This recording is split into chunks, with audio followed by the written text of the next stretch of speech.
Чемпионаты по «Что, где, когда» проводятся в университете уже более 10 лет. За это время игра не только стала ассоциироваться с Институтом гуманитарных наук, но и буквально породнилась с ним. Некоторые студенты и преподаватели отмечают, что кажется, будто ЧГК ВГН существовал всегда. На самом деле открытому чемпионату в этом году исполнилось 12 лет. По словам организаторов, все это время мероприятие растет и пытается идти в ногу со студентами. Студенты меняются, сменяются поколения, мы видим больше цифровое общество, общество интернета, поэтому чаще сейчас вопросы могут быть связаны с какими-то техническими новшествами, с какими-то новыми словами, гаджетами и так далее. Всего в этапе чемпионата поучаствовало 5 команд из разных институтов. Вопросы игры касались школьной, университетской программ и различных базовых знаний на эрудицию. Несмотря на сборные солянки в составе групп, некоторым командам не удалось ответить на все вопросы. Однако, по мнению игроков, участие – это хороший опыт.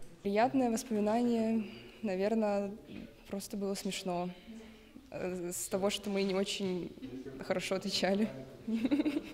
После 2 туров и 24 вопросов определились призеры. Победителями стала команда «Бурурброды». Как отмечает капитан Александр Баданов, участвовали впервые. Вопросы были немного сложными, но команда уже готова к своим будущим победам. В нашей команде было много студентов из разных институтов, и это позволило как-то объединить все наши знания из юриспруденции, из биологии, из информационных технологий. И это нам все очень помогло достать первое место. В конце игры всем участникам вручили грамоты, а призерам и победителям – сертификат на пиццу, ручки и наклейки с символикой университета. По итогам чемпионата команды, занявшие 1, 2 и 3 место, встретятся с призерами предыдущего этапа в завершающем турнире. Последняя игра этого сезона пройдет 20 апреля в рамках декады Института гуманитарных наук.